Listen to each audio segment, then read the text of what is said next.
పఠింప శ్రేష్ఠ గ్రంథము బైబిల్, పఠింప శ్రేష్ఠ గ్రంథము బైబిల్.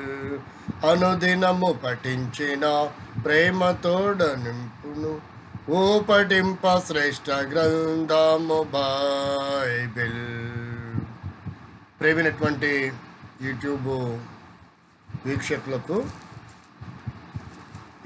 వీక్షకులందరికీ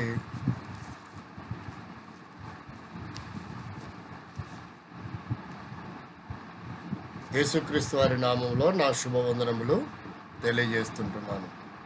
ప్రేమైన వారలారా, ఈ సమయంలో ఒక చిన్న భాగమును ద్వారా మీ ముందుకు యేసుక్రీస్తును గురించినటువంటి కొన్ని సంగతులు, ఆ మాటలను తీసుకురావాలని ప్రభు పేరిట ప్రేరేపించబడిన వాడనై ఈ సమయంలో ఈ వీడియో ద్వారా మీ ముందుకు వస్తుంటున్నాను. ఆ మాటలను కొంచెం మనం పరిశీలన చేస్తాం. సత్యవేద గ్రంథం బైబిల్లో నుండి మత్తయి సువార్త 5వ అధ్యాయము 11వ వచనం. నా నిమిత్తము జనులు మిమ్మల్ని నిందించి హింసించి మీ మీద అబద్ధముగా చెడ్డ మాటలలో పలుకున్నప్పుడు మీరు ధన్యులు. నా నిమిత్తము జనులు మిమ్మల్ని నిందించి హింసించి అబద్ధముగా చెడ్డ మాటలలో పలుకున్నప్పుడు మీరు ధన్యులు. ఈ కొద్ది చిన్న భాగాన్ని ఆధారం చేసుకొని కొద్ది నిమిషంలో దేవుని మాటలు మీ గమనానికి తీసుకొని రావాలని ప్రభు పేరట ప్రేరేపించబడిన వాడినై ఈ సమయంలో ముందుకు వస్తుంటున్నాను. ఆ మాటలను దేవుని వాక్యంలో నుండి మనం చూడక మనకు ప్రభు సహాయం కొరకై చిన్న ప్రార్థన చేసుకుంటాం. ప్రేమగల మా తండ్రి, ఈ సమయంలో మత్తయి సువార్త 5వ అధ్యాయం 11వ వచ్చిన భాగము ద్వారా మరి వీక్షిస్తున్న ప్రజలతోనూ, విఘ్నులైన వారితోనూ, వక్తలతోనూ, భారతీయులే కాక ప్రపంచ దేశాలలో ఎవరైతే ఈ మాటలు వీక్షిస్తుంటున్నారో, వింటున్నారో వారందరిలో మీ కార్యం జరిగించమని, మరి నీ నిమిత్తము ఎందుకు ఇలా చేస్తున్నారో, వాటిని అనుభవించడం వల్ల ఎందుకు ధన్యులు అవుతున్నారో ఆ మాటలను సత్యవేద గ్రంథం బైబిల్లో నుంచి చూడగలిగేటట్లు కృప చూపించమని వందనములు చెల్లిస్తూ యేసుక్రీస్తు వారి నామములో స్తుతించి వీక్షిస్తున్న వారందరికంటే నిష్ప్రయోజకుని దాసుని మరుగుపరిచి మీరు మాట్లాడి మహిమ పొందమని యేసుక్రీస్తు వారి నామంలో స్తుతించి ప్రార్థిస్తున్నాం తండ్రి, ఆమేన్.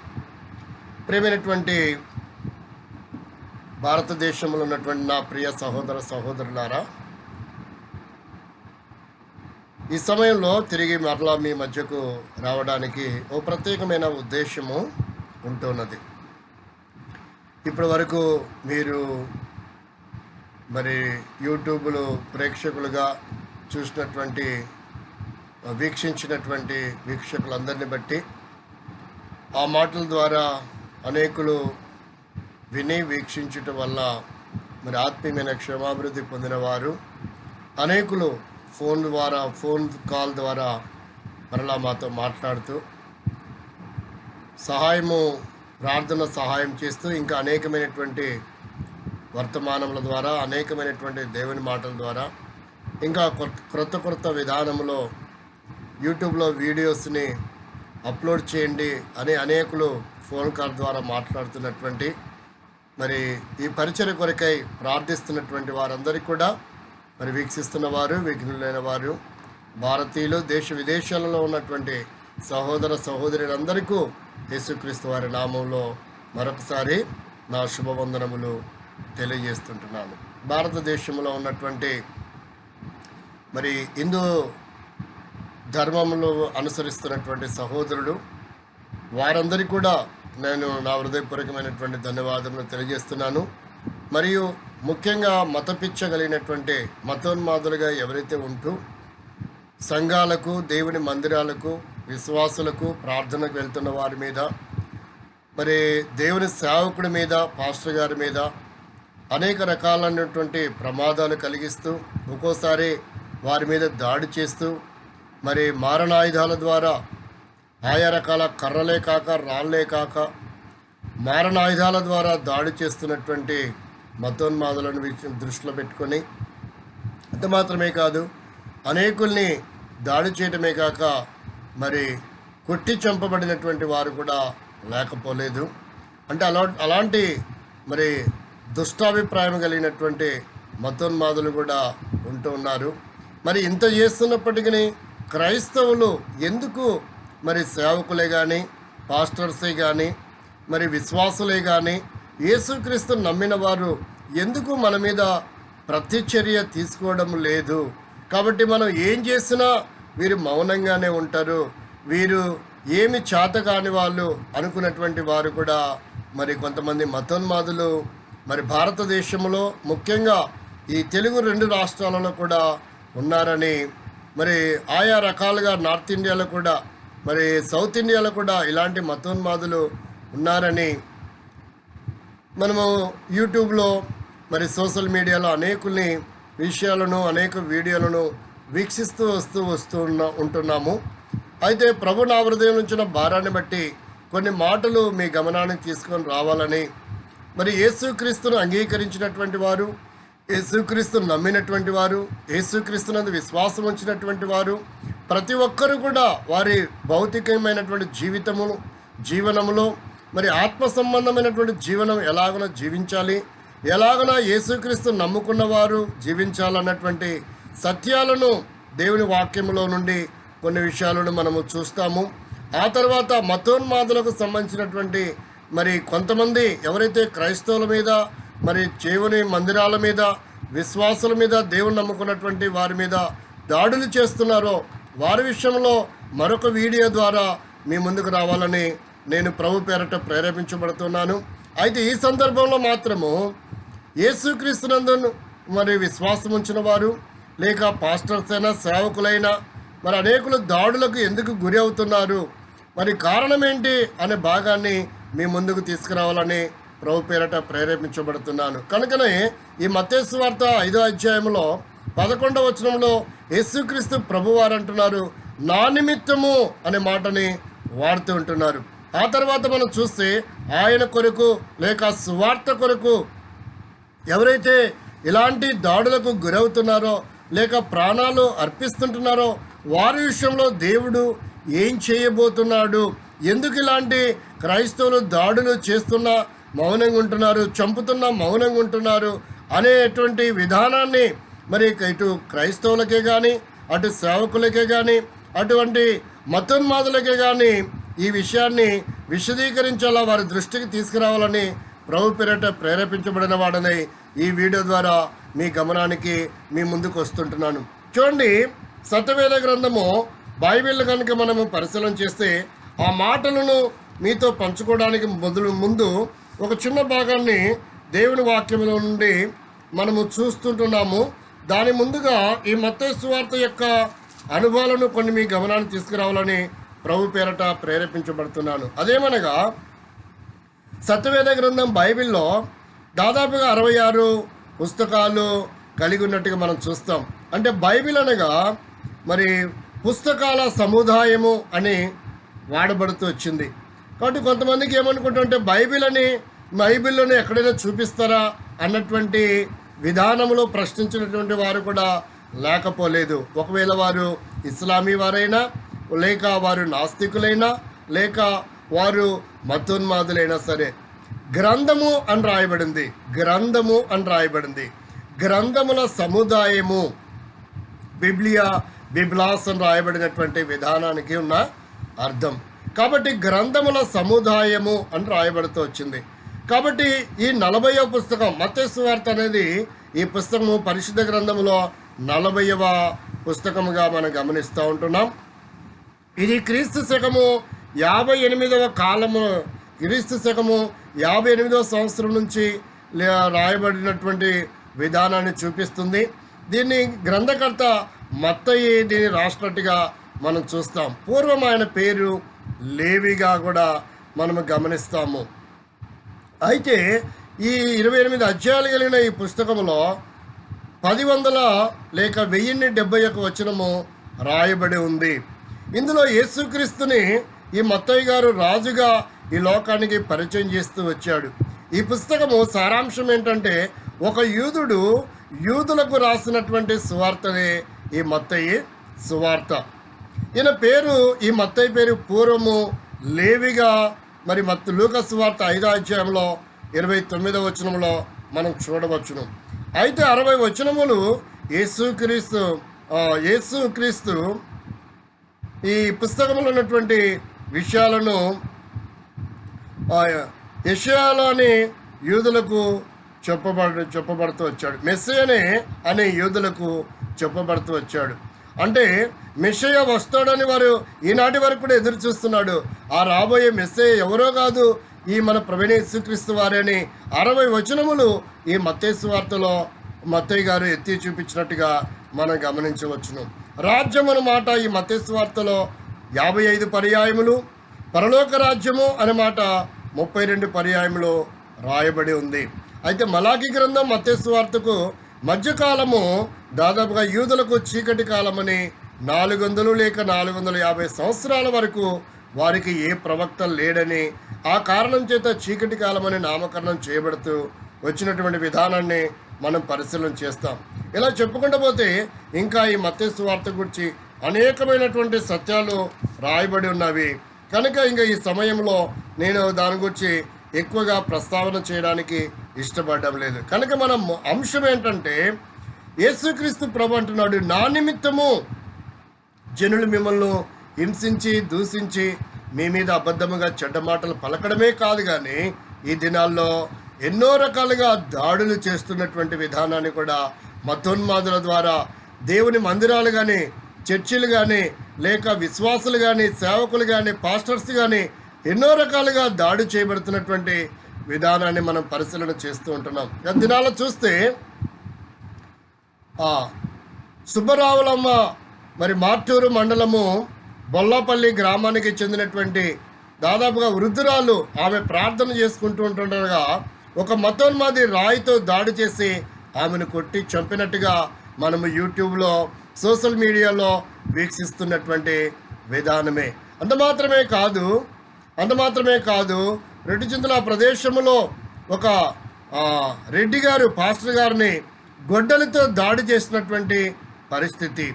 ఆయా రకాలుగా తెలంగాణలో చూస్తే మరి బైబిల్స్ తగలబెట్టడము, మందిరాలు కూల్చివేయడము, మరి విశ్వాసుల మీద దాడి చేయడము, సేవకుల మీద, పాస్టర్స్ మీద దాడి చేయడము, ఇవన్నీ ఎందుకు జరుగుతూ ఉన్నాయి? ఇంత జరిగినా ఎందుకు మౌనంగా ఉంటూ ఉన్నారంటే యేసుక్రీస్తు ప్రభువారి బోధలు ఎలాంటివంటే, ఈ సత్యవేద గ్రంథం అనేది కొంతమంది మతోన్మాదులు అనుకుంటారు, ఆ నల్లట్టల పుస్తకం ఒకటి పట్టుకొని ఆ శవవార్త పట్టుకొని తిరుగుతూ ఉన్నారు, మా ఇళ్ళ దగ్గరికి మా వీధులకు వస్తూ ఉన్నారు.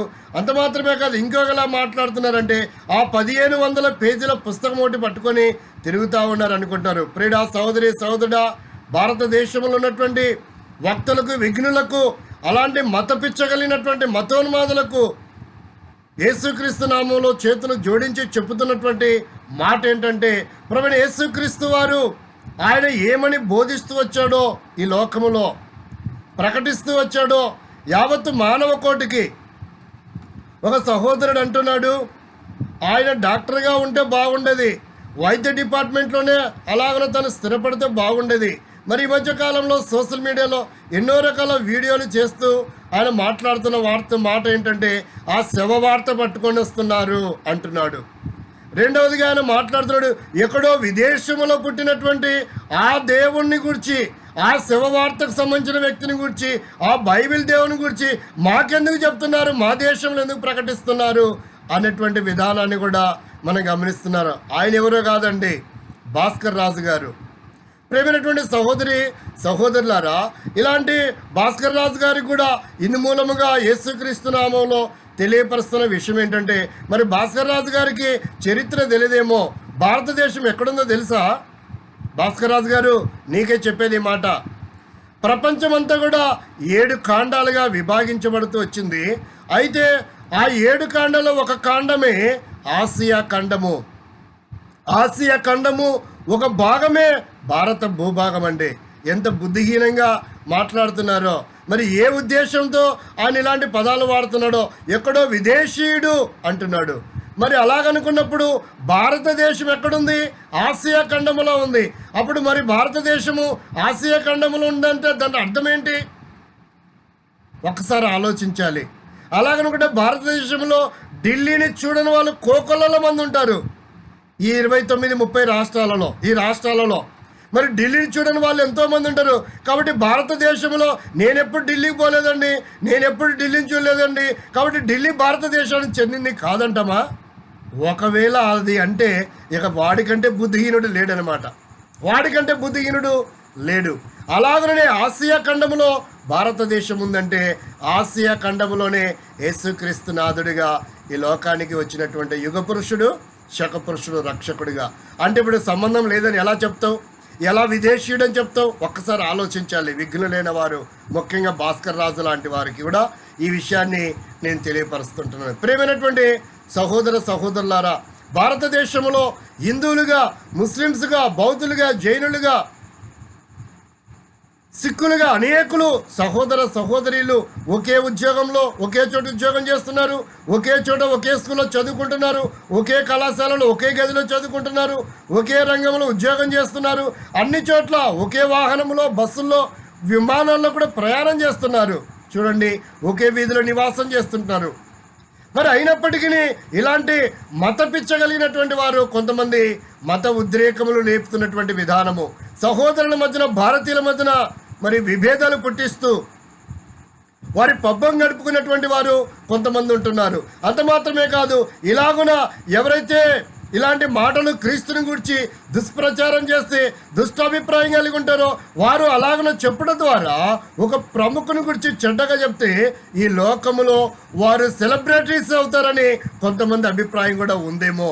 మరి నా పూర్తి విషయాలు తెలియదు, కానీ ఇలాగన ఎందుకు దుర్బోధలు చేస్తున్నారు, ఇలాగన ఎందుకు విషము వెళ్ళగ్రక్కుతూ ఉంటున్నారు? ఒక్కసారి ఆలోచించవలసిన విషయము. ఇప్పుడు నువ్వు ఎవరిని సేవిస్తున్నావో, ఎవరిని పూజిస్తున్నావో వారి గురించి సేవించే వ్యక్తిని, పూజించే వ్యక్తిని నీ భక్తి ఏదో నువ్వు కాపాడుకో. చేతైతే సహాయపడు. ఒక వ్యక్తి దుర్మార్గంలో ప్రవర్తిస్తున్న వారిని అతనికి సన్మార్గంలోకి నడువు అని చెప్పడము నీ దృష్టికి తప్ప? నీ దృష్టికి అది బుద్ధిహీనతనా? నీ దృష్టికి అది నేరమా? ఒక్కసారి ఆలోచించండి. సన్మార్గంలో నడువమని చెప్పడం తప్ప? కాబట్టి యేసుక్రీస్తు ప్రభు ఒక మతం కాదండి, ఒక మార్గము. సన్మార్గమునకు ఆయన మార్గమైంటున్నాడు. ఆయన నిత్య జీవానికి మార్గమైంటున్నాడు. ప్రతి మనిషికి ఆయన మార్గము. నిత్య జీవం పొందాలంటే ప్రతి మనిషికి, అగ్ని కూడా తప్పించుకోవాలని కూడా ప్రతి మనిషికి, వారు భారతీయులైనా ఏ దేశస్తులైనా సరే, ప్రపంచ దేశంలో మానవుడిగా నివసిస్తున్న ప్రతి మనిషికి యేసుక్రీస్తు వారు మోక్షముగా యమగుండం తెప్పించడానికి వచ్చినటువంటి మార్గమై ఉంటున్నాడు. కనుక యోహాను సువార్తలో 14:6 సెలవిస్తూ ఉంది. యేసు అంటున్నాడు, నేనే మార్గమును, సత్యమును, జీవమును, నా ద్వారానే తప్ప ఎవడును మోక్షమునకు, పరలోకమునకు రానేరడు అని సెలవిస్తూ ఉంటుంది. కనుకనే ప్రియమైనటువంటి సహోదర సహోదరులారా, ఈ మాటలు నువ్వు జ్ఞాపకం చేసుకోవాలని. ఒకవేళ యేసుక్రీస్తునందు నువ్వు విశ్వాసం ఉంచితే, నా వరకు నేను బ్రతుకుతున్నా, నా వరకు నేను ప్రార్థనకి వెళ్తున్నా, నా వరకు నేను దేవునికి ఏదో జీవిస్తున్నా, దేవునికి లోబడి ఉంటున్నా, అనుకూలంగా ఉంటున్నా, కాబట్టి నేను ఎవరికి సువార్త ప్రకటించను, ఎవరి దగ్గరికి వెళ్ళను, ఏది చెప్పను అనుకునేటువంటి వారు కూడా ఈ లోకంలో, ఈ 2 తెలుగు రాష్ట్రాలలో, భారతదేశంలో అనేకులు జీవిస్తూ ఉంటున్నారు. కొంతమంది రహస్యంగా యేసుక్రీస్తుని అంగీకరించిన వారు కూడా ఉంటూ ఉన్నారండి. కానీ బైబిల్ చెప్తున్న మాట ఏంటంటే, ఎవరైతే యేసుక్రీస్తుని అంగీకరిస్తారో సొంత రక్షకుడిగా, వారు యేసుక్రీస్తుని గురించి ఏదో రకంగా దినమునకు, ప్రతి దినము కొంతవరకైనా, 2-3 మాటలైనా, ఒక వ్యక్తికైనా సువార్త ప్రకటించాలనే సత్యవేద గ్రంథం బైబిల్ సెలవిస్తుంది. అది ఆజ్ఞగా క్రైస్తవుడు, యేసుక్రీస్తు నమ్మిన ప్రతి వ్యక్తికి ఇదొక ఆజ్ఞగా సత్యవేద గ్రంథం బైబిల్ సెలవిస్తూ ఉంటుందండి. ఆ మార్గంలోనే వీళ్ళ దినాల్లో అనేకులు మా ఇళ్ళ దగ్గరికి ఎందుకు వస్తున్నారు, మా వీధికి ఎందుకు వస్తున్నారు, మా ఊరికి ఎందుకు వస్తున్నారు అనుకుంటారు. ఇది దేవుని యొక్క ఆజ్ఞ. ఇది దేవుడు క్రైస్తవులకు ఇచ్చినటువంటి హుకుం లాంటిది. దాన్ని పాటించాలి. అది పాటించకపోతే దేవుడు శిక్ష వేస్తాడేమో. కాబట్టి నేను పొందిన క్షేమము మరొక వ్యక్తికి తెలియపరచాలా, నేను పొందిన లాభము మరొక వ్యక్తికి తెలియపరచాలా, నేను దుర్మార్గతను ఎలాగైతే తప్పించబడుతూ వచ్చానో దుర్మార్గంలో నుండి సన్మార్గంలోకి ఎలాగైతే చేర్చబడుతూ వచ్చానో యేసుక్రీస్తు నామంలో, అలాగుననే దుర్మార్గంలో జీవిస్తున్నటువంటి వ్యక్తిని సన్మార్గంలోకి నడిపించాలన్నటువంటి ఆ మంచి మనస్తత్వం కలిగి, మంచి అభిప్రాయం కలిగి ఈ మాటలను ప్రకటిస్తూ కరపత్రికల ద్వారా కానీ, సువార్తల ద్వారా కానీ, చిన్న చిన్న విధానంలో లేదా రోడ్డు మీద వీధిలో మాటలు చెప్తూ బైబిల్స్ పంచుతున్నటువంటి విధానం ఏం చూపిస్తుందంటే, ఒక వ్యక్తినైనా సన్మార్గంలోకి నేను నడిపించాలన్నటువంటి, అనేకులకు పని లేక కాదు, చేతకాక కాదు, డబ్బులు ఎవరో ఇస్తాడని కాదు, దేవుడి యొక్క ఆజ్ఞను పాటించిన వారై ఇలా ప్రకటిస్తూ ఉన్నామే తప్ప అదేదో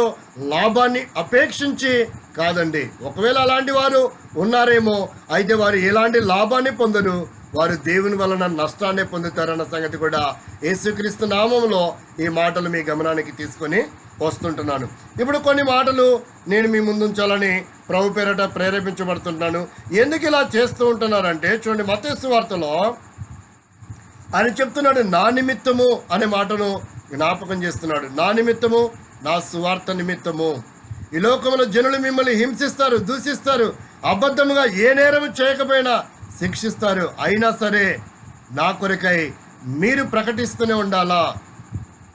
నేను ఈ లోకానికి వచ్చినప్పుడు ప్రకటిస్తూ వచ్చాను. నన్ను కూడా చిత్రహింసలు పెట్టారు, అవమానపరిచారు, గాయపరిచారు, దుఃఖపరిచారు. చివరికి నన్ను చంపినా సరే దేవుని చిత్తం జరిగించడానికి నేను స్వార్థ ప్రకటించి దుర్మార్గంలో ఉన్న వారిని సన్మార్గంలోకి నడిపిస్తూ వచ్చాను.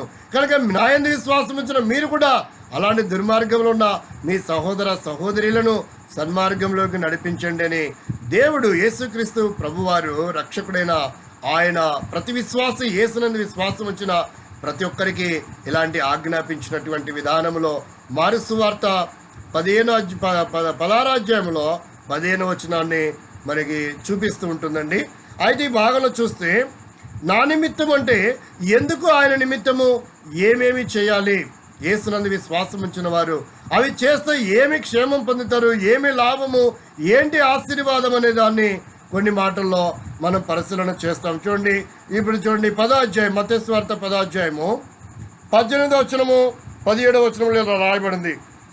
17వ వచనంలో, మనుషులను గూర్చి జాగ్రత్త పడుడి, వారు మిమ్మును మహాసభలకు అప్పగించి తమ సమాజ మందిరములలో మిమ్మును కొరడాలతో కొట్టింతురు.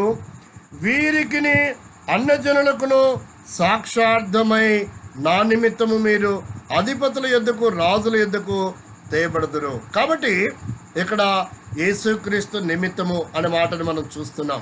ఈ సీట్స్కి ఏంటంటే యేసుక్రీస్తు నిమిత్తము లేక సువార్త నిమిత్తము అనే ఈ శీర్షిక మీద కొన్ని మాటలను మనము మీ ముందుకు ధ్యానాంశముగా తీసుకొని వస్తున్నా అండి. ఇప్పుడు యేసుక్రీస్తు కొరకై ఒక్కోసారి దాడి చేయబడ్డ మాత్రమే కాదండి, ఒక్కోసారి చేయని నేరం మీద కూడా వారు శిక్షను అనుభవించవలసిన పరిస్థితి ఏర్పడుతుందని జ్ఞాపకం చేస్తుంది. అంత మాత్రమే కాదు, అలాంటి పరిస్థితుల్లో కూడా సాక్షార్థమైన జీవితము యేసుక్రీస్తుని నమ్మిన వారు జీవించాలని సత్యవేద గ్రంథం బైబిల్ సెలవిస్తూ ఉంటుందండి. ఇది మొదటిది.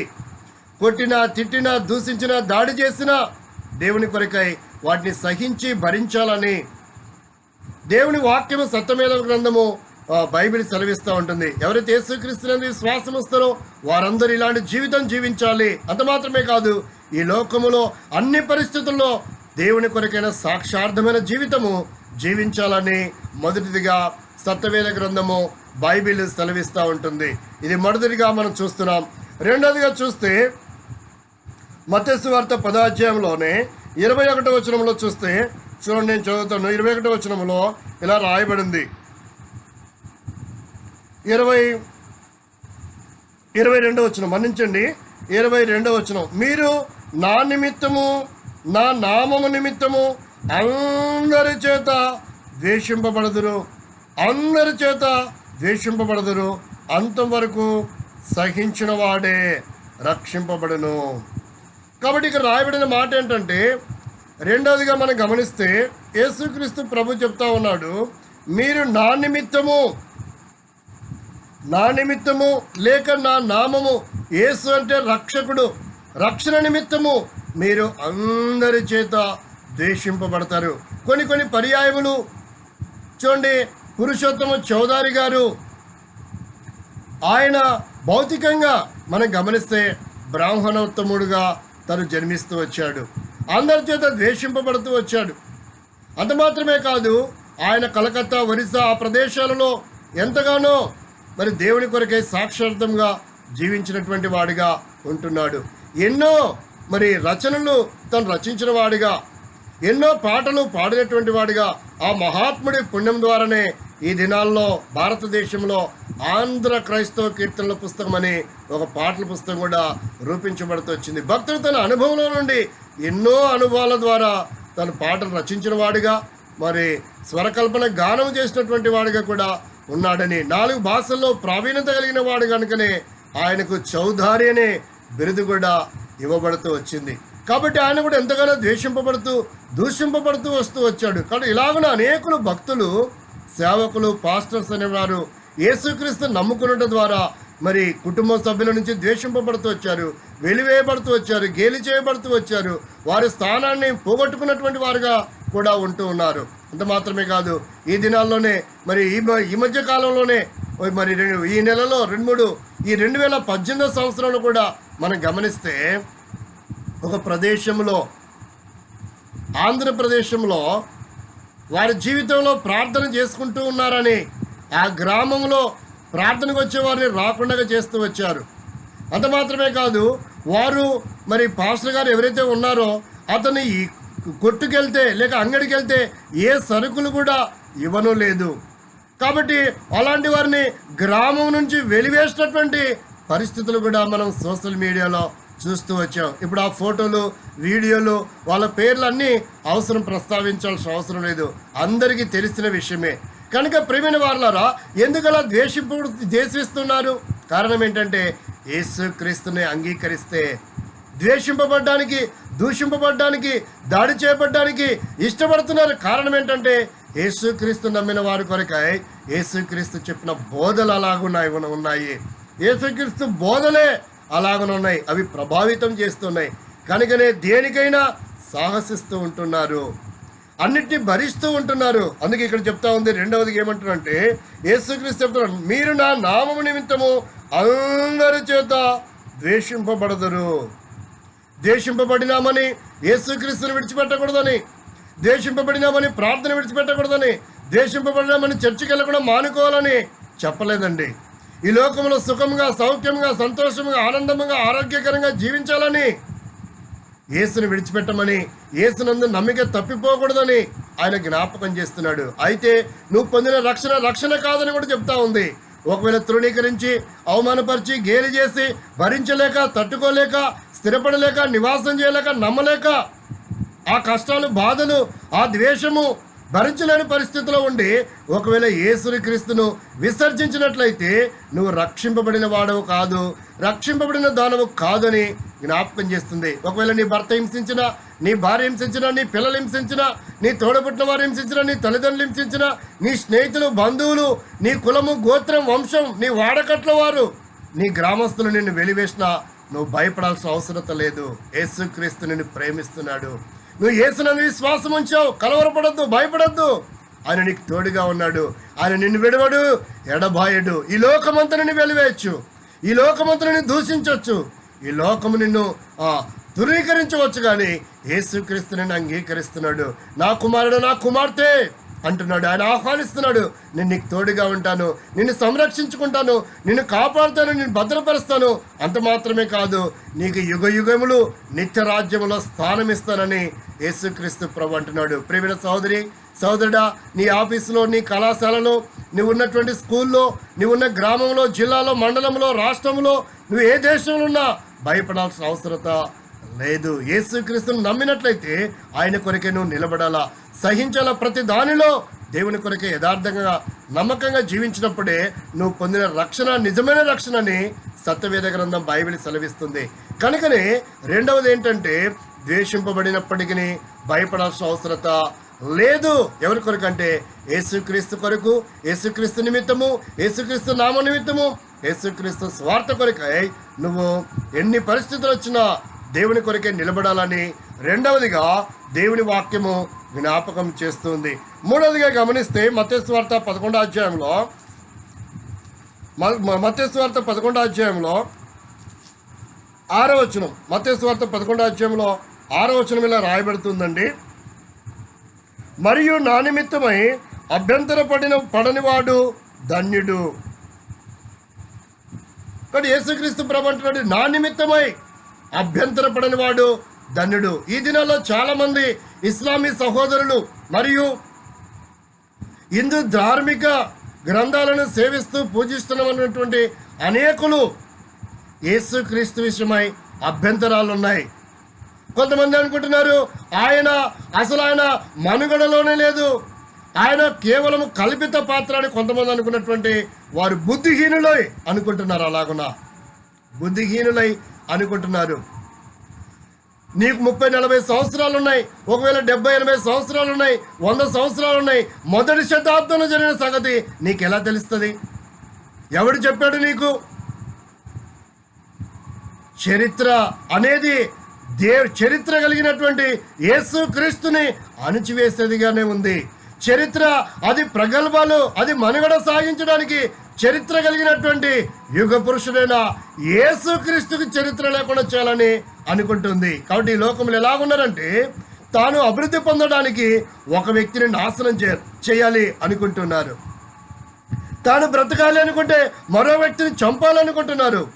కానీ చరిత్రకారులందరూ ఏం చేస్తారంటే తన గొప్ప పేరు కొరకు చరిత్ర కలిగినటువంటి యేసుక్రీస్తుని చరిత్ర లేకుండా చేయాలనుకుంటారు. అది ఎంత మాత్రం జరిగేది కాదు. అలాంటి చరిత్ర పురుషులందరూ ఈ లోకంలో చరిత్రనే ముగించుకొని వెళ్ళిపోయిన వారుగా ఉన్నారు. కాబట్టి ఈరోజు యేసుక్రీస్తు నామమును అనేకులు అంగీకరిస్తున్నట్టు గల కారణం ఏంటంటే చరిత్ర అనడానికి మూలము యేసుక్రీస్తు. కాబట్టి ఆయన హిస్ స్టోరీ, ఆయనే కర్త ఇంటున్నాడు చరిత్రకి. చరిత్ర 2 భాగాలుగా విడిపోయింది ఆయనను బట్టి. క్రీస్తు పూర్వము, క్రీస్తు శకమని.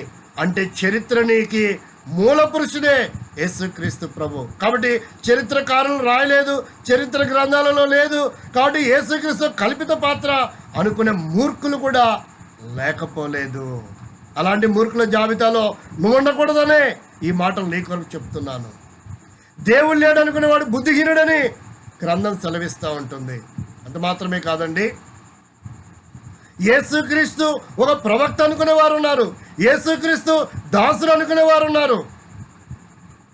అంత మాత్రమే కాదు, యేసుక్రీస్తు శిలువ వేయబడలేదు అనుకునేవారు ఉన్నారు, యేసుక్రీస్తు చంపబడలేదు అనుకునేవారు ఉన్నారు. అయితే బైబిల్లో చరిత్రల ఆధారాలు ఉన్నాయి. యేసుక్రీస్తు కాలంలో ఉన్నటువంటి శిష్యులు చెప్తూ ఉన్నారు, మేము ఏదైతే చూసామో, ఏదైతే విన్నామో, ఏదైతే తాగి పరిశీలించగలిగామో అని వారు సాక్ష్యం ఇస్తుంటున్నారు. యేసుక్రీస్తు శరీరధారిగా దినాల్లో నేను చంపబడబోతున్నాను, మనుష్య కుమారుడు అప్పగించబడబోతున్నాడు, 3వ దినం ఆయన తిరిగి లేస్తాడు అని కూడా ఆయన తాను గురించి ప్రకటించుకున్నవాడిగా ఉంటున్నాడు. కనుక చరిత్రలో ఆధారాలు ఉన్నాయి. ఈనాడు మీరు పాలస్తీనా దేశం వెళ్ళి చూస్తే గెసమన తోట సమీపంలోనే ఆయన సమాధి, ఖాళీ సమాధి కూడా ఉంది. అది అరిమత్తె యోసేపు కొరకు తొలిపించుకున్నటువంటి సమాధి. రాయిలో దానికి పెద్ద బండరాయి కూడా వేస్తూ వచ్చారు. ఆనాడు శిష్యులు అంటూ, ఆనాడు సమాజం అన్నారు, అయ్యా వంచకుడు బ్రతుకున్నప్పుడు ఇలా చెప్పాడు, చనిపోయి 3వ దినం తిరిగి లేస్తానన్నాడు. కనుక వాడు తిరిగి లేస్తాడేమో, వాడి సమాధిని మీరు భద్రపరచండి అంటే ఆనాడు పిలాతు చెప్తూ వచ్చాడు, మీరు ఏమన్నా చేసుకోపోండి అన్నాడు. ఓ పెద్ద బండరాయి తెచ్చి బొండలు బిగించి భద్రపరిచిన అవి తెగిపోయి ఆ బండరాయి తొలగిపోయి యేసుక్రీస్తునాడు మరణమును సమాధిని జయించి మృత్యుంజుడై లేచిన వాడిగా ఉంటున్నాడండి.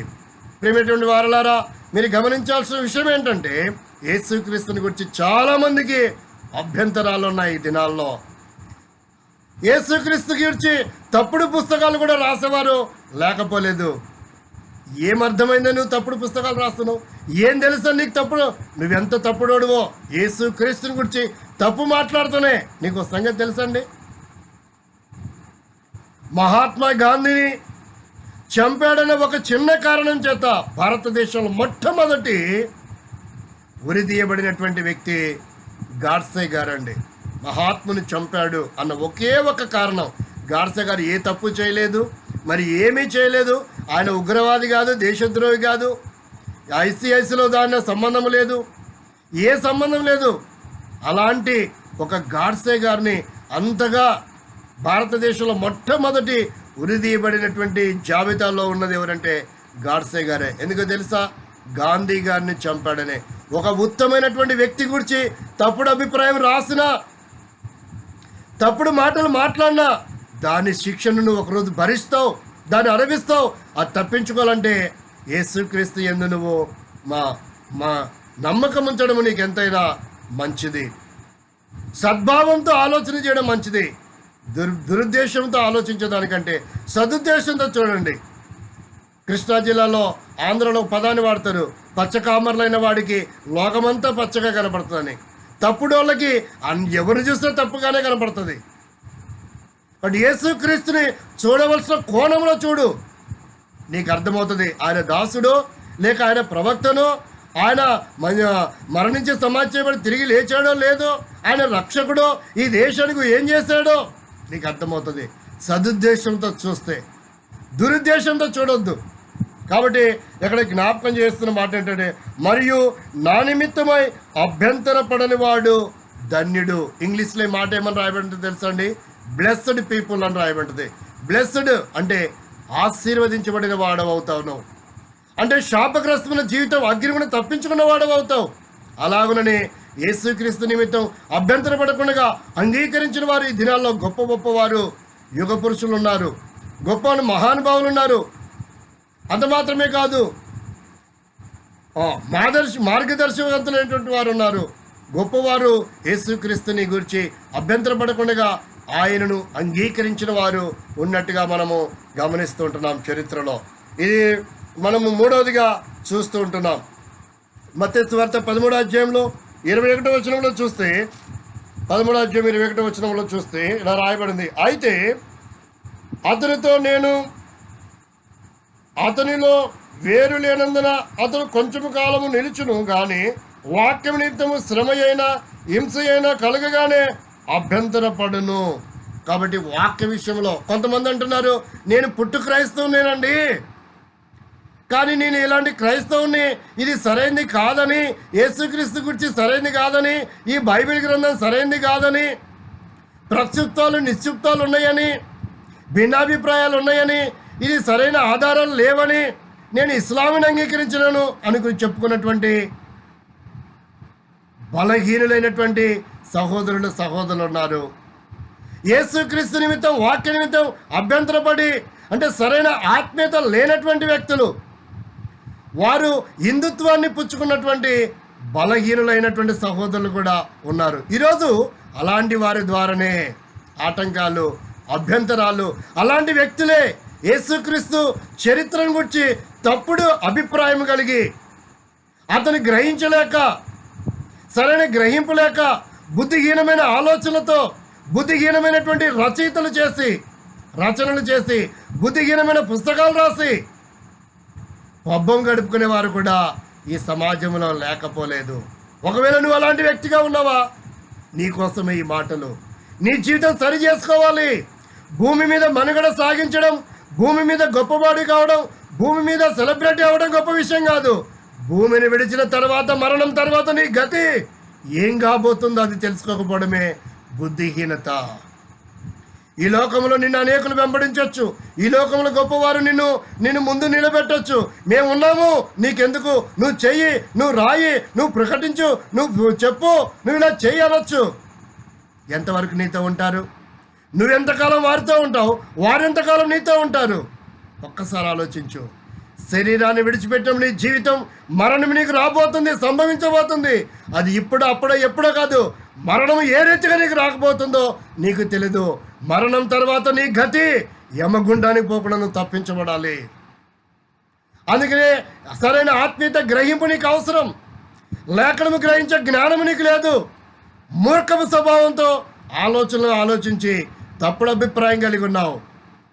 తప్పుడు అభిప్రాయం నుండి, దుర్మార్గతలో నుండి సన్మార్గంలోకి రావాలని యేసుక్రీస్తు నామంలో ప్రేమతో నిన్ను ఆహ్వానిస్తున్నాడు. ప్రియ సహోదరి, సహోదరుడా, నువ్వు ఏ కులము, ఏ జాతి, ఏ మతములో, ఏ ప్రాంతానికి చెందిన వాడవైనా సరే, యేసుక్రీస్తు విషయమై అభ్యంతరపడకుండా సరైన విధానంలో ఆయనను గురించి లేఖనాలను గ్రహించాలని ప్రభు పేరట ఒక భారతీయుడిగా చేతులు జోడించి విన్నవించుచున్నాను. చిత్తగించండి, సావధానంతో ఈ మాటలను వీక్షించి ఈ మాటల యొక్క పరమార్థాన్ని గ్రహించి అర్థం చేసుకొని అనుసరించాలని ప్రభు పేరట మీకు తెలియజేస్తూ ఉంటున్నాను.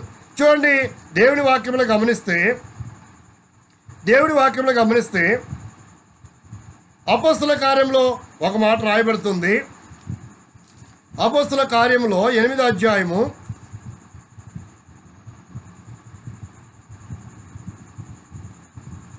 38వ వచనం. వారు త్రోవలో వెలుచుండగా నీళ్లున్న యొక్క చోటికి వచ్చినప్పుడు నపుంసకుడు, ఇదిగో నీళ్లు, నాకు బాప్తిసం ఇచ్చుటకు ఆటంకమేమని అడిగి రథము నిలుపుమని ఆజ్ఞాపించెను. ఫిలిప్పు నపుంసకుడు ఇద్దరు నీళ్ళలోనికి దిగిరి అంతటి ఫిలిప్ అతనికి బాప్తిసం ఇచ్చెను. కాబట్టి అభ్యంతరం ఏంటి అంటున్నాడు ఇక్కడ ఒక వక్త, ఒక మంత్రి, ఒక దేశం యొక్క ఆర్థిక శాఖ మంత్రి. ఆయన అంటున్నాడు, యేసుక్రీస్తుని గురించి నాకు అభ్యంతరం లేదండి, ప్రారంభ దినాల్లో నాకు అభ్యంతరం ఉండింది, నాకు తెలియదు, గ్రహింపు లేకపోయినా నేను, కాబట్టి ఇప్పుడు నాకు అభ్యంతరం లేదు, నీకేమైనా అభ్యంతరం ఉందా? ఎందుకు ఆటంకము? ఇదిగో నీరున్నాయి, నేను మారు మనసు పొందాను, రక్షింపబడ్డాను, యేసుక్రీస్తుని అంగీకరించాను, యేసుక్రీస్తు కొరకై జీవిస్తాను, నాకు ఏ ఆటంకాలు అభ్యంతరాలు లేవు, ఇదిగో నాకు బాప్తిసం ఇవ్వండి అని అడుగుతూ ఉంటున్నాడు. నీకు ఇంకా అభ్యంతరాలు ఉన్నాయా? లేఖనాన్ని గ్రహించు, సరైన వ్యక్తులతో సహవాసం కలిగిండు, సరైన సేవకుడితో పాస్టర్ని అడిగి లేఖనం యొక్క సారాంశం తెలిసి వ్యక్తులతో నువ్వు సంబంధం కలిగి ఉంటే ఆత్మీయంగా ఎదుగుతావు, ఆత్మీయంగా కట్టబడతావు, వాక్యం యొక్క పరమార్థము నువ్వు గ్రహించగలుగుతావు. అప్పుడు అభ్యంతరం లేకుండా నీవు కూడా యేసుక్రీస్తుని అంగీకరించిన వాడవై నిత్య అగ్నిగుణ తప్పించుకొని నిత్య రాజ్యానికి వారసురాలు అవుతున్నావని దేవుని వాక్యం ద్వారా భారతీయుడిగా, సహోదరుడిగా ఈ మాటలు మీకు విన్నవించుచున్నాను.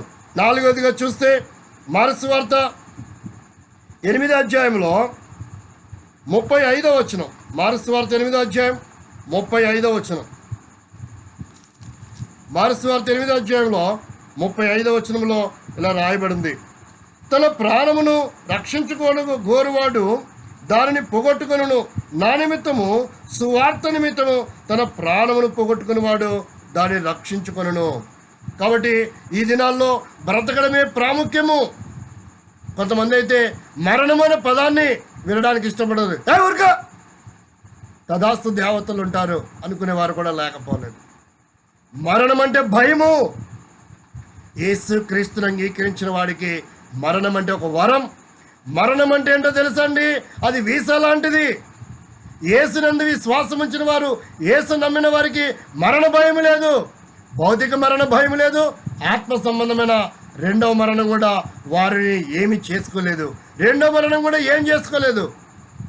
కాబట్టి ఈ దినాల్లో అనేకులు దాడులు చేస్తున్నా లోబెడతా ఉన్నారు.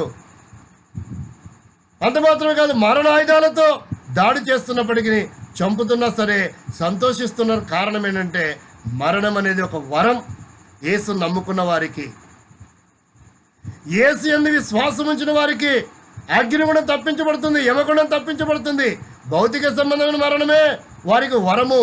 అది వీసా లాంటిది భూలోకము నుండి దేవుని దగ్గరికి వెళ్ళడానికి. మరణించకుండా ఉన్నంత కాలం ఎవరు దేవుని దగ్గరికి వెళ్ళరు. ఎవరు కూడా పరలోకానికి కానీ జిన్నత్కి కానీ మోక్షానికి కానీ వెళ్ళరండి. మరణం తర్వాతనే ఆత్మ వెళ్తుంది, మనిషి వెళ్ళడు. శరీరం వెళ్ళదండి.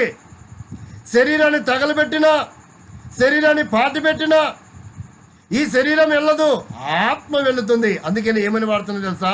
చచ్చి ఎక్కడున్నాడో అంటున్నారు. చచ్చిపోయిన వాడు ఇంకెక్కడుంటాడు?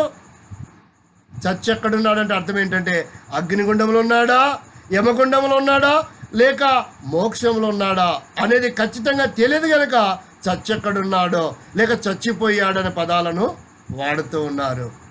అంటే రెండు స్థలాలు ఉన్నాయి మరణం తర్వాత. ఒకటి పాపిష్టి పనులు చేసి మరణిస్తే అగ్నిగుండం యుగ యుగాలు, పాపక్షమాపణ లేకుండా మరణిస్తే అగ్నిగుండం, పాపక్షమాపణ పొంది మరణిస్తే స్వర్గములో ఉండబోతున్నారు, దేవునితో ఉండబోతున్నారు యుగ యుగములు.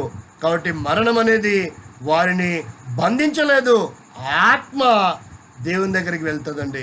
కనుకనే ఇక్కడ అంటాడు, తన ప్రాణమును కాపాడుకున్నవాడు. ఎన్ని బాడీ గార్డ్స్ని పెట్టుకుంటే ఉపయోగం ఏంటి? ఎంతమంది బాడీ గార్డ్స్ పెట్టుకుంటే నీ ప్రాణాన్ని కాపాడుకోగలవు, నీ దేహమును? మనకు తెలిసి ఇందిరాగాంధీని వారి బాడీ గార్డ్స్, ఆమె బాడీ గార్డ్స్ చంపారు. ఎంతోమంది ఉండగా రాజీవ్ గాంధీ గారిని మరి చంపుతూ వచ్చారు. గాంధీ గారి చుట్టూ ఎంతోమంది ఉండగా గాడ్సే గారి చేత చంపబడుతూ వచ్చాడు. అంటే దీని అర్థం ఏంటంటే, భౌతిక సంబంధముగా నీ ఆత్మ శరీరాన్ని కాపాడుకోవాలనుకుంటే ఆత్మను ఎవరు చంపడండి? కత్తులతో దాడి చేసి చంపినా, పెట్రోల్ పోసి దాడి చేసి చంపినా, ఒక విశ్వాసిని కానీ, క్రైస్తవుని కానీ, పాస్టర్ని కానీ, సేవకుని కానీ దేహాన్ని చంపుతున్నారు. కానీ మతోన్మాదులు, మత పిచ్చగల చాదస్తపు వాదులు ఆత్మను ఎవడు తాకే అధికారం లేదు. ఆత్మ దేవుని స్వాధీనంలో ఉంది.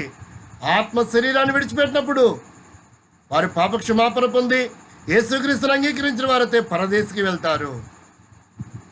పాపక్షమాపణ పొందకుండా యేసుక్రీస్తుని అంగీకరించకపోతే ఇంకా పాపిష్ట పనుల్లోనే, ద్వేషంలోనే, పగలోనే, అసూయలోనే, దుర్మార్గతలోనే, దుష్టత్వంలోనే, ఇతరులను నష్టపరిచే స్థితిలోనే జీవించి మరణిస్తే వారు ఖచ్చితంగా యమగుండానికే వెళ్తారని గ్రంథాలు ఘోషిస్తూ ఉన్నాయి.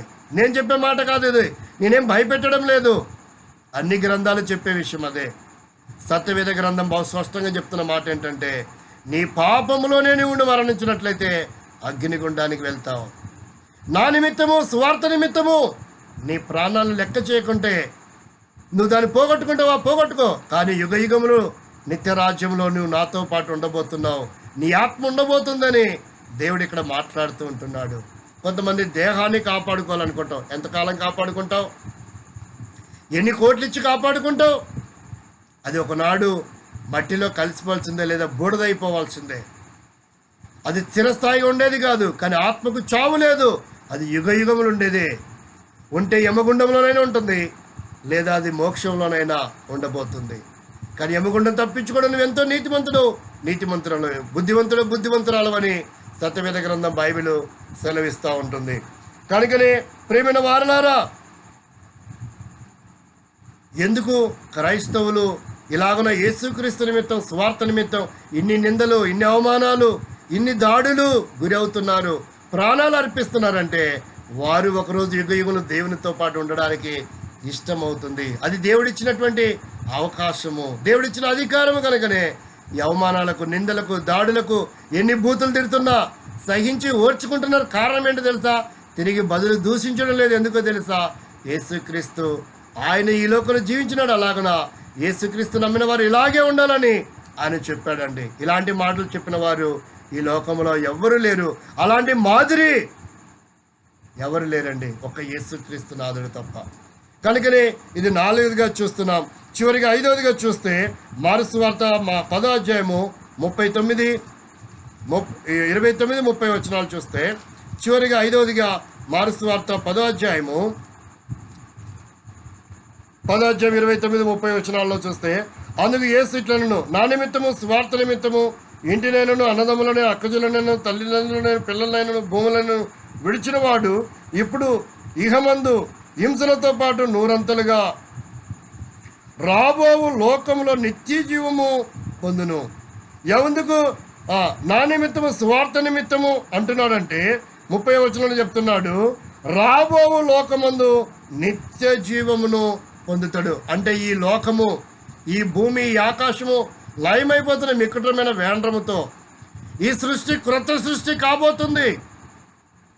ఆ క్రొత్త లోకములో, రాబోయే లోకములో నిత్య జీవమును పొందుతాడని దేవుని వాక్యము, సత్యవేద గ్రంథము బైబిల్ సెలవిస్తూ ఉంది. ఇక్కడ ఏం రాయబడిందంటే, అన్నదమ్ములను, అక్కజనులను, భార్యలను అని రాయబడిన మాట. ఇది భౌతికంగా కొంతమంది ఇస్లామీ సహోదరులు తీసుకుంటూ ఉన్నారు. ఈ విషయాన్ని కొంతమంది భౌతికంగా ఇస్లామీ సహోదరులు తీసుకున్నారు. అంటే పరలోకంలో కూడా భూములు ఉంటాయి, పొలాలు ఉంటాయి, పనులు ఉంటాయి. ఆ పరలోకంలో కూడా అన్నదమ్ములు ఉంటారు, అక్కజల్లులు ఉంటారు, కన్యకులు ఉంటారు, భార్యలు ఉంటారు, ద్రాక్షరసం ఉంటుంది, మద్యం ఉంటుంది అనేటువంటి మాటలు కూడా కొంతమంది ఇస్లామీ సహోదరులు వాడుతూ ఉంటున్నారు. ఏమండి, పరలోకంలో దేవుడుండే రాజ్యములో అక్కడ భార్య పిల్లలతో సంబంధాలు ఉండవండి, అక్కడ శరీరం ఉండదండి సుఖించడానికి, కుటుంబ జీవితం జీవించడానికి ఆత్మ ఉంటుందండి. ఆత్మకు అవన్నీ సంబంధం లేవండి. శరీరంలో ఉన్నప్పుడే అవన్నీ బంధాలు, బంధుత్వాలు, కార్యకలాపాలు ఉంటాయి, కానీ ఆత్మకి అవేమీ పని చేయవు. కాబట్టి సత్యాన్ని గ్రహించిన మాట విషయం ఏంటంటే, అక్కడ యుగ యుగములు నిత్య రాజ్యములో దేవునితో పాటు ఉండబోతున్నావు. శ్రమ, కష్టము, వేదన తిరిగిపోతాయి. శాంతి, సమాధానం, సంతోషం ఆ నిత్య రాజ్యములో. ఏడుపు, దుఃఖం, బాధ ఏది ఉండదు. ఆ రాజ్యం కొరకే పొందాలంటే యేసుక్రీస్తుని సొంత రక్షకుడికి అంగీకరించాలా. ఆయన నామనిమిత్తమే, ఆయన స్వార్థ కొరకై విశ్వాసిగా దేవుని కొరకు నమ్మకంగా ఈ లోకంలో జీవించాలా. శ్రమలని, కష్టాలని, బాధలని అన్నదమ్ముల ద్వారా, అక్కజనుల ద్వారా, బంధువుల ద్వారా, స్నేహితుల ద్వారా, సహ ఉద్యోగుల ద్వారా, వ్యాపారుల ద్వారా వస్తున్న నిందలు, వేదనలు, అవమానములు, ద్వేషములు అన్నీ కూడా దేవుని కొరకై భరించి నమ్మకంగా ఎవరైతే జీవిస్తారో వారే ధన్యుడు. అంటే ఆశీర్వదించబడిన వారు నిత్యాగ్ని కూడా తప్పించుకొని నిత్య రాజ్యంలో యుగ యుగములు ఉండబోతున్నారని దేవుని వాక్యము సెలవిస్తుంది. నీకు కూడా కావాలనుకుంటున్నావా? అలాగైతే ఆ మంత్రి అన్నట్టుగా, ఇదిగో నేను ఆయన విశ్వాసం ఉంచాను, నమ్ముతున్నాను, నాకు బాప్తిస్మం ఇవ్వడని ఫిలిప్పిని మరి అపోస్తల కార్యము 8వ అధ్యాయంలో అడిగినట్టుగా నువ్వు కూడా కోరుకున్నట్లయితే యేసుక్రీస్తు నామం కొరకై నీ జీవితం ఈరోజు నుంచి జీవించి నీ పాపిష్టి చేష్టలు, నీ దుర్మార్గతను విడిచిపెడితే యేసుక్రీస్తు నిన్ను సన్మార్గంలో నడిపిస్తాడు, అగ్నిగుణం తప్పిస్తాడు, నెమ్మదిస్తాడు, సమాధానం ఇస్తాడు, ఆనందం ఇస్తాడు. అంత మాత్రమే కాదు, నిత్య రాజ్యములో నీకు ఒక స్థానం ఇవ్వబోతా ఉన్నాడు. కావాలని కోరుకుందా? నువ్వు ఏమీ చేయని అవసరం లేదు. ఇలాగ యేసుక్రీస్తు నమ్ముకొని ఈ కష్టాలు, శ్రమలు అనిపిస్తూ వెనక్కి తిరిగి మరలా వెళ్ళిపోయేదానగా ఉన్నావా? అలాగైతే నువ్వు రక్షణ పొందలేనటువంటి వ్యక్తివే. నువ్వు అగ్నిగుండానికి పోతావు, తప్పించుకోలేవు. కాబట్టి సరి చేసుకో, దేవుని మీద ఆధారపడు, దేవుని కొరకు జీవించు, శ్రమలు, కష్టాలు, అభ్యంతరాలు అన్నింటినీ భరించు. నిత్య రాజ్యము నువ్వు స్వతంత్రించుకుంటావు. నువ్వు ధన్యురాలు కాబోతున్నావు. ఒకవేళ దుర్మార్గతలో జీవిస్తున్నట్లయితే ఇప్పుడే యేసు ప్రభువా, నేను పాపిష్టి పనులు చేస్తున్నా, నా జీవితంలో ఏ మంచితనము లేదు, నేను ఎంత నష్టం కలిగిస్తున్నాను, నేను సజ్జనుడిని కావాలను దుర్జనుడిగా జీవిస్తున్నాను, నా ప్రతి పాపం నీ రక్తంలో కడుగు, నన్ను కూడా సన్మార్గంలో నడిపించు, ఈ అగ్ని కూడా తప్పించు, నిత్యరాజ్యంలో నన్ను కూడా చేర్చుకో, నీ రక్తం నా ద్వేషంలోనే కడుగు అని నువ్వు కోరినట్లయితే యేసు రక్తం ప్రతి పాపము నుంచి, దుర్మార్గత నుంచి తప్పించి, కడిగి, పవిత్రపరిచి, సన్మార్గంలో నడిపించి ఆ నిత్య రాజ్యంలో నిన్ను కూడా వారసురాల్ని చేయబోతా ఉంది. నీ కొరకు ప్రార్థన చేస్తాం. ప్రేమగల మా తండ్రి, ఈ మాటలు విన్న వారిలో కార్యం చేయండి. దుర్మార్గతను విడిచి సన్మార్గంలోకి వచ్చి నీ నిమిత్తమై, నీ స్వార్థ నిమిత్తమై శ్రమలను, బాధలను, ఇబ్బందులను అనుభవించి వారి ప్రాణమును, ఆత్మను కాపాడుకొని అగ్నిని తప్పించుకొని నిత్య రాజ్యానికి యుగములు నీతో పాటు ఉండేటట్టుగా, నీ కుమార్తెగా నీ రాజ్యంలో చేరి నీతో ఆనందించినట్టుగా సహాయపడమని తీర్మానం అంగీకరించమని, ఎవరైతే ఎందు విశ్వాసం ఉంచి బాధలు, శ్రమలు, కష్టాలు, వేదనలో, నిట్టూర్పులో, ద్వేషంతో, పగ, అసూయను అనుభవిస్తున్నారో వారిని మీరు ఆదరించి, ఓదార్చి, బలపరిచి, ధైర్యపరిచి, నీ కొరకై, స్వార్థ కొరకై స్థిరపరిచి, సంరక్షించి మీ రాజ్యానికి వారసులుగా చేయమని యేసుక్రీస్తు నామంలో స్తుతించి ప్రార్థిస్తుంటున్నాం తండ్రి. ఆమేన్.